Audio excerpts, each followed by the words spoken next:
Hello students, आज हम लोग पढ़ेंगे इलेक्ट्रिसिटी का next topic ohms law. Ohm's law क्या है? यह रिलेशन है। क्या है? रिलेशन किसके बीच में? Potential difference and electric current के बीच का ये रिलेशन है, जो कि ओम्स जो एक साइंटिस्ट थे उन्होंने ये रिलेशन दिया था पोटेंशियल डिफरेंस और इलेक्ट्रिक करंट के बीच में। तो ओम्स बोले क्या थे इसके बारे में? तो अकॉर्डिंग टू ओम्स लॉ में हम बोल सकते हैं according to Ohm's law, Ohm's जो बोले थे वो था एट कांस्टेंट टेम्परेचर, मतलब कि टेम्परेचर क्या होना चाहिए? कांस्टेंट होना चाहिए। At constant temperature electric current flowing through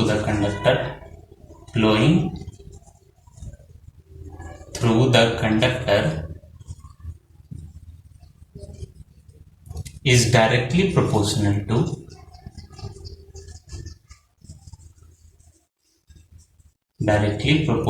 to the potential difference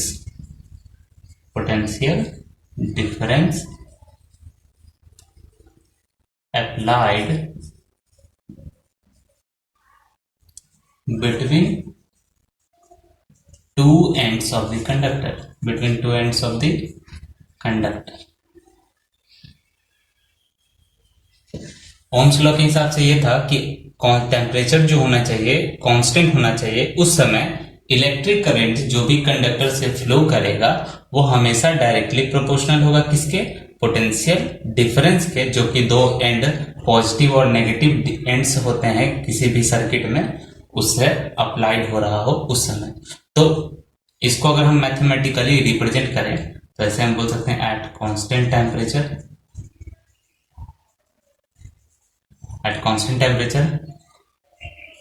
I is directly proportional to V, मतलब कि इलेक्ट्रिक करंट डायरेक्टली प्रोपोर्शनल है पोटेंशियल डिफरेंस के। इसको हम इंटरचेंज करके पोटेंशियल डिफरेंस को इधर, इलेक्ट्रिक करंट को उधर लिख सकते हैं। ठीक है, तो अब देखिए यहाँ पे प्रोपोर्शनेट का साइन है। प्रोपोर्शनेट का मतलब ये डायरेक्टली प्रोपोर्शनल है, तो इसका मतलब ये कि पोटेंशियल डिफरेंस अगर बढ़ेगा तो इलेक्ट्रिक करंट भी बढ़ेगा। मतलब कि अगर पोटेंशियल डिफरेंस को डबल करें तो electric current will be double, potential difference को हाफ करें तो इलेक्ट्रिक करंट भी हाफ हो जाएगा। तो अब इस प्रोपोर्शनेट को हटाने के लिए हम क्या करेंगे? इक्वल टू बनाने के लिए हम एक कांस्टेंट से आई में मल्टीप्लाई कर दिए। ठीक है, तो ये हो गया R इंटू आई। ठीक है, तो यहाँ पे V is equal to R I हो गया। तो ये R क्या है? तो R एक अभी हम बोले कि कांस्टेंट है। क्या है? कांस्टेंट है, जिसका नाम है रेजिस्टेंस। जिसका नाम क्या है? रेजिस्टेंस। और रेजिस्टेंस जो होता है वो डिपेंड करता है, तो R depends on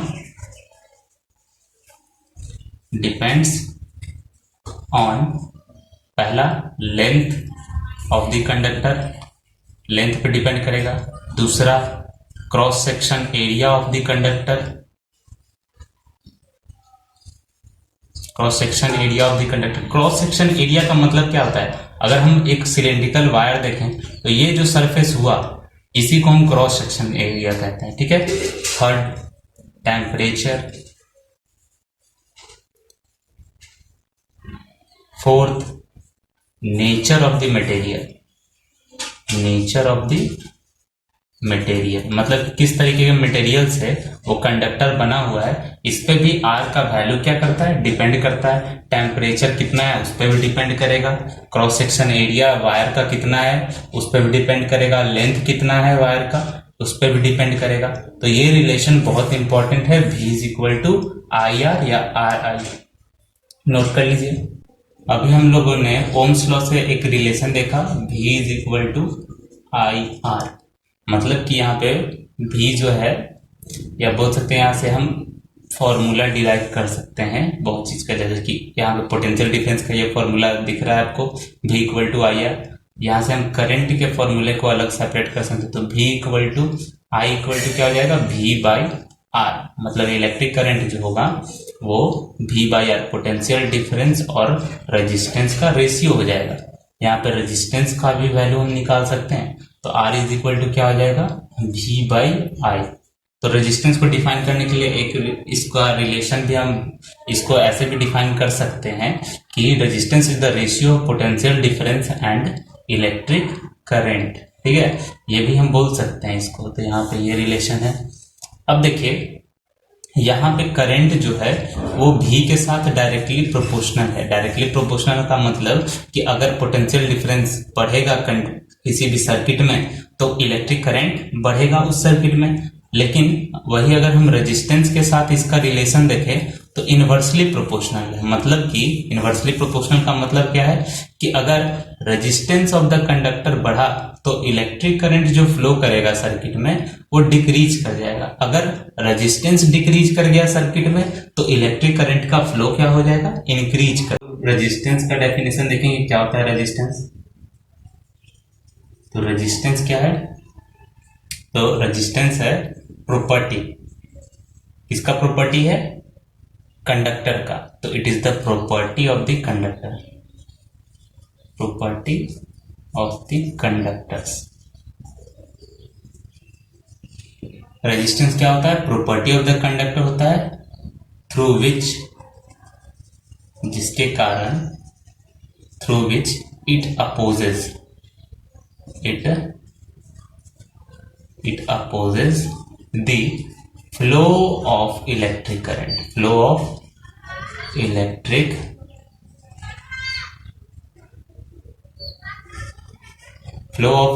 current through the conductor। Resistance क्या होता है, ये प्रॉपर्टी होता है जिससे ये इलेक्ट्रिक करंट के फ्लो को रोकता है। किसके थ्रू, कंडक्टर के थ्रू। रेजिस्टेंस एक तरीके का प्रॉपर्टी ही है। अभी हम लोग रेजिस्टेंस के फॉर्मूला भी देखें, वो क्या होता है, V बाई आई। मतलब कि potential difference by electric current अगर करें कि जितना पोटेंशियल डिफरेंस एंड के बीच हो और अगर इलेक्ट्रिक करंट से उसको डिवाइड कर दें तो यहाँ पे हमें रेजिस्टेंस का वैल्यू मिल जाएगा। इस पे हम न्यूमेरिकल भी बनाएंगे, ठीक है, तो वहां आपको ज्यादा समझ में आएगा। अब बात आता है इसका एसआई यूनिट। तो एसआई यूनिट क्या होता है रेजिस्टेंस का, तो रेजिस्टेंस का एसआई यूनिट होता है ओम। ठीक है, ohm is the SI unit of resistance. इसको डिनोट किससे करते हैं, इसको डिनोट करते हैं हम लोग ओमेगा से। Omega, omega is the symbol to denote resistance. अब कई बार क्वेश्चन ये पूछा गया है, डिफाइन 1 ओम, डिफाइन 1 ओम। तो 1 ओम को डिफाइन करना है, तो 1 ओम क्या होता है, तो 1 ohm is the resistance, 1 ohm is the resistance, 1 ohm is the resistance of the conductor when potential difference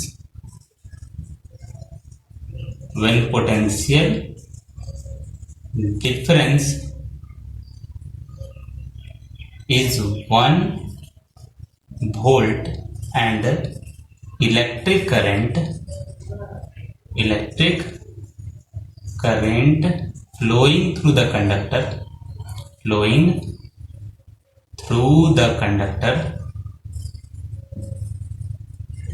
is 1 ampere. जब 1 ओम को डिफाइन करना है तो क्या बोलेंगे कि जब पोटेंशियल डिफरेंस 1 वोल्ट हो और करंट कितना फ्लो करे, 1 एम्पियर फ्लो करेगा, तो उस समय जो रेजिस्टेंस होगा 1 ओम रेजिस्टेंस होगा। किसका, कंडक्टर का। तो ये डेफिनेशन हो गया ओम्स 1 ओम का। तो इसको हम लिख सकते हैं ऐसे भी, 1 omega equal to 1 volt by 1 ampere. तो 1 ओमेगा यहाँ पे हो गया डेफिनेशन इसका, और ये रिलेशन यहाँ पे आपको दिख रहा है, नोट कर लीजिए। नेक्स्ट है factors affecting the resistance, factors affecting the resistance. वो कौन कौन से फैक्टर हैं जो रेजिस्टेंस को प्रभावित करते हैं। तो पहला हम बोल सकते हैं length of the conductor, length of the conductor. तो अगर लेंथ को हम बढ़ाएं घटाएं तो वो क्या कर सकता है, रेजिस्टेंस पे प्रभाव डाल सकता है। ठीक है। ये बोल सकते हैं कि डायरेक्टली रेजिस्टेंस जो होता है वो directly proportional of the length होता है, मतलब अगर लेंथ को हम जैसे जैसे बढ़ाएंगे कंडक्टर के लेंथ को तो वहां पे रेजिस्टेंस भी उसका बढ़ता है। दूसरा थिकनेस बोल सकते हैं, थिकनेस बोल सकते हैं, और क्रॉस सेक्शन एरिया भी बोल सकते हैं, cross section area of the conductor. तो क्रॉस सेक्शन एरिया और थिकनेस से किस तरीके का रिलेशन है, इनवर्सली प्रोपोर्शनल का। मतलब कि अगर क्रॉस सेक्शन एरिया कंडक्टर का बढ़ा दें तो रेजिस्टेंस इंक्रीज नहीं करेगा, डिक्रीज करेगा, ठीक है। मतलब कि एरिया बढ़ने पे रेजिस्टेंस डिक्रीज, एरिया घटने पे रेजिस्टेंस इंक्रीज। थर्ड है टेम्परेचर। टेम्परेचर बढ़ाने पे रेजिस्टेंस इंक्रीज करता है। वो किस तरीके से, जब टेम्परेचर हम बढ़ाते हैं तो जो इलेक्ट्रॉन्स प्रेजेंट होते हैं मेटल के सरफेस पे उनके बीच का कोलिजन बढ़ जाता है। क्या बढ़ जाता है, कोलिजन। एक सरफेस, अगर मेटल का सरफेस अगर हम देखते हैं तो इस पे हम जानते हैं कि फ्री इलेक्ट्रॉन्स रैंडमली इधर उधर मूव करते रहते हैं, ठीक है। तो जब टेम्परेचर बढ़ता है तो इन्हें एनर्जी मिलता है, और एनर्जी मिलने के कारण इनका मोशन क्या हो जाता है, फास्ट हो जाता है, और ये इधर उधर आपस में टकराते रहते हैं। तो उस समय रेजिस्टेंस ज्यादा हो जाता है जिसके कारण flow of electric current decrease कर जाता है। फोर्थ होता है nature of the material. Nature of the material, nature of the material मतलब कि वो नेचर पे, मटेरियल के नेचर पे रेजिस्टेंस डिपेंड करता है। जैसे कि अगर हम अदर बहुत सारे मेटल्स होते हैं तो अगर हम कॉपर लेते हैं तो उसका रेजिस्टेंस कम होगा, ठीक है। अगर हम सेमी कंडक्टर कोई लेते हैं तो उसका रेजिस्टेंस थोड़ा ज्यादा होगा। इंसुलेटर लेते हैं तो इंसुलेटर का रेजिस्टेंस बहुत ज्यादा हाई होगा। अदर मेटल्स भी हैं, मेटलॉइड्स भी हैं, तो सबका रेजिस्टेंस अलग अलग उनके मटेरियल के नेचर पे डिपेंड करेगा, ठीक है। यही चार फैक्टर हैं जो कि रेजिस्टेंस को क्या करते हैं, अफेक्ट करते हैं। नोट कर लीजिए। अब है factors on which electric current depends. Electric current depends, तो इसमें तो दो ही फैक्टर है। पहला पोटेंशियल डिफरेंस, पोटेंशियल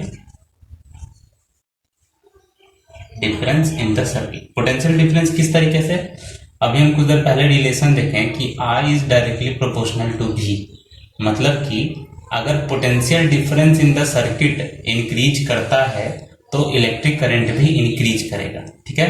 तो अगर हम पोटेंशियल डिफरेंस को डबल कर दें, क्या कर दें, पोटेंशियल डिफरेंस को सर्किट में डबल कर दें तो इलेक्ट्रिक करंट भी डबल हो जाएगा।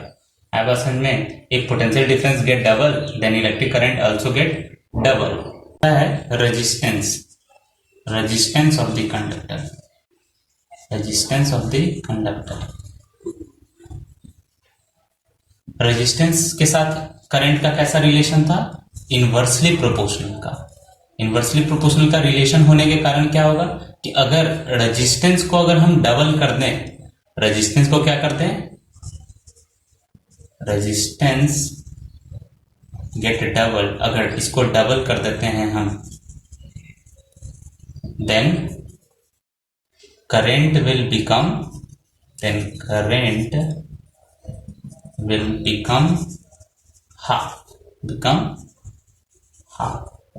हाफ क्यों, क्योंकि यहाँ पे इनवर्सली प्रोपोर्शनल का रिलेशन है। तो रेजिस्टेंस को जब हम डबल करेंगे तो इलेक्ट्रिक करंट बिकम हाफ। अगर वही हम रेजिस्टेंस को हाफ कर दें तो इलेक्ट्रिक करंट क्या हो जाएगा, डबल हो जाएगा। इनवर्सली रिलेशन में अपोजिट हो जाता है, समझे। अगर ये इंक्रीज कर रहा है तो ये डिक्रीज, अगर ये डिक्रीज करेगा तो ये इंक्रीज कर जाएगा। ये रिलेशन है और ये फैक्टर्स है जो कि इलेक्ट्रिक करंट को अफेक्ट करते हैं, पोटेंशियल डिफरेंस और resistance. Note between graph between potential difference and electric current। Graph electric current और पोटेंशियल डिफरेंस के बीच में अगर हम ग्राफ बनाते हैं तो पोटेंशियल डिफरेंस को मान लीजिए एक्स एक्सिस पे अगर लेंगे हम, तो करंट को किस पे, वाई एक्सिस पे ले लिए। तो बोला जाता है कि इन दोनों के बीच जो ग्राफ होता है वो स्ट्रेट लाइन होता है और पासिंग थ्रू द ऑरिजिन होता है। ठीक है, क्या होता है ग्राफ? स्ट्रेट लाइन और पासिंग थ्रू द ऑरिजिन होता है। ये क्यों होता है? क्योंकि ठीक है, नोट कर लीजिए रिलेशन। इन लास्ट हम एक क्वेश्चन सॉल्व करेंगे और इसका पैटर्न आप देख लीजिएगा। उसके बाद हम एक क्वेश्चन आपको देंगे जिसका आंसर आप कमेंट बॉक्स में जरूर दीजिएगा। ठीक है, उससे आपका एक कॉन्फिडेंस जो होगा न्यूमेरिकल सॉल्व करने के लिए आपका इंक्रीज करेगा। देखिए अब इसको सॉल्व कैसे करेंगे। पहले जब भी कोई क्वेश्चन न्यूमेरिकल आप बनाते हैं, सबसे इनिशियल स्टेप क्या होता है कि जो भी क्वेश्चन में गिवन आपको दिख रहा है उस चीज को गिवन लिख के वहां लिख लीजिए। ठीक है, तो हम क्वेश्चन पहले पढ़ते हैं। Potential difference between two points of a wire carrying 2 ampere current. मतलब कि सबसे पहले हमें दिखा क्या कि 2 एम्पियर करंट, मतलब कि आई का वैल्यू हमें पता चल गया। तो गिवन में आई का वैल्यू 2 एम्पियर लिख लिया, इज 0.1 वोल्ट। तो ये पोटेंशियल डिफरेंस के बारे में बोल रहा है कि वो पोटेंशियल डिफरेंस कितना है वहां पे 0.1 वोल्ट। तो यहाँ पे हम पी डी लिख सकते हैं 0.1 वोल्ट। तो पोटेंशियल डिफरेंस को हम पी डॉट डी भी लिख सकते हैं या भी से भी हम डिनोट कर सकते हैं। ठीक है, तो यहाँ पे दो चीज मिल गया। अब हम देखते हैं कि हमें निकालना क्या है। तो हमें निकालना है रेजिस्टेंस का वैल्यू। तो निकालना है हमें क्या है? रेजिस्टेंस का वैल्यू। तो अब हम अकॉर्डिंग टू क्वेश्चन लिख के कर सकते हैं कि हम रिलेशन जानते हैं यहाँ पे V equal to I R. ठीक है, मान लीजिए आपको रेजिस्टेंस का फॉर्मूला नहीं याद है, लेकिन ये याद होना चाहिए V equal to I R. तो यहाँ से हम R को सेपरेट कर लेंगे। तो R इक्वल टू क्या आ जाएगा? V by I. अब आपके पास V का वैल्यू है, I का वैल्यू, दोनों पुट कीजिए। तो V का वैल्यू क्या है? कितना है? 0.1। I का वैल्यू आपके पास कितना है? 2। अब यहाँ से पॉइंट हटाएंगे हम लोग, नीचे 10 आ जाएगा। अब R इक्वल टू कितना हो गया? 1/20। तो यहाँ पे 1/20 को आप डिवाइड करके लिख सकते हैं 0.05 ओम। तो यहाँ पे आपका जो आंसर है उसको बॉक्स में कर देने से ये इंप्रेशन अच्छा जाता है। तो यहाँ पे रेजिस्टेंस जो हो गया 0.05 ओम हो गया। तो ये बहुत सिंपल था क्वेश्चन। इसी तरह का क्वेश्चन आप बना सकते हैं अपने टेक्स्ट बुक में से, एनसीईआरटी में से, या कोई अदर बुक अगर आप यूज करते हैं तो उससे बना सकते हैं। ये आपके सामने एक क्वेश्चन है जिसको आपको खुद से सॉल्व करना है। इसमें आप कुछ चीजों को हम बता देते हैं। जैसे कि यहाँ पे अगर आप इस क्वेश्चन को ध्यान से पढ़िएगा तो सबसे पहले आपको यहाँ पे बैटरी का पोटेंशियल डिफरेंस दिख रहा है। तो गिवन लिख के इसको लिखिएगा, फिर रेजिस्टेंस दिखेगा आपको, और लास्ट में आपको पता चलेगा क्या फाइंड करना है। तो करंट इन द सर्किट निकालना है। तो आई का वैल्यू लगा, आई का फॉर्मूला लगा के आप आई का वैल्यू निकाल लीजिएगा। और हमेशा याद रखिए जब भी आंसर दीजिए कभी भी यूनिट नहीं छोड़िएगा। यूनिट छोड़ने पे आपका मार्क्स डिडक्ट होता है, सही आंसर रहने पे भी। यहाँ पे एक स्टेटमेंट दिया हुआ, the resistance of the connecting wire is negligible. मतलब कि दो वायरों को जहाँ पे जोड़ा गया है तो वहां पे रेजिस्टेंस जो उसको नेग्लिजिबल माना गया है। मतलब कि उसका वैल्यू वहां पे कुछ हम रेजिस्टेंस का नहीं लेंगे। तो सिर्फ आपको सिंपल तरीके से करंट का फॉर्मूला लगा के बना लेना है। इसको नोट कर लीजिए और थैंक यू फॉर वॉचिंग।